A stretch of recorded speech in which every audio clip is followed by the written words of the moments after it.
Il y a un cinquième cas qui vient d'être détecté en France, c'est confirmé. Hein.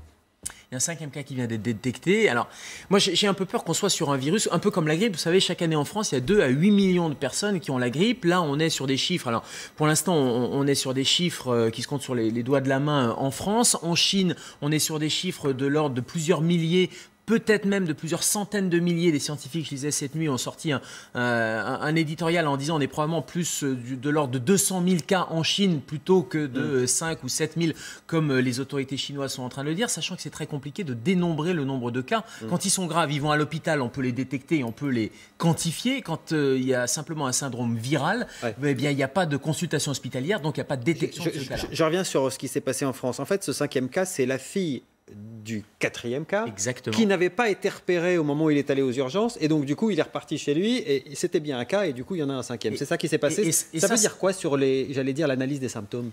Eh ben, ça pose un problème, c'est-à-dire qu'on voit bien que le filtre, là, le patient est passé sous les radars. Il s'est présenté samedi à l'hôpital Pompidou, il est allé aux urgences, il avait de la fièvre mais pas de symptômes respiratoires, il revenait de Chine et il est passé sous les radars, sous les critères qui sont vous avez de la toux, de la fièvre et vous revenez de Chine. Théoriquement, on doit vous mettre en isolement et théoriquement, on doit vous considérer comme un cas suspect. Et on voit bien que ce patient-là, pour des raisons, il faudra probablement enquêter sur ce qui s'est passé à Pompidou, mais il n'a pas été détecté, il n'a pas été mis dans les cas suspects, donc du coup il est rentré à la maison. Donc ça pose plusieurs problèmes. Ça pose le problème des mailles du filet qui sont des mailles du filet un peu trop lâches. Le deuxième problème, c'est est-ce qu'il n'a pas contaminé d'autres personnes lors de son retour? Est-ce qu'il n'a pas contaminé des personnels hospitaliers aussi? Donc il faut voir dans les heures qui viennent s'il n'y a pas des symptômes qui se déclarent. Moi, ce qui m'inquiéterait, c'est qu'il y ait d'autres personnes contaminées, par exemple dans le personnel soignant, ou par exemple dans les gens ayant consulté à l'hôpital Pompidou, et là ça changerait quand même la donne. Ça vous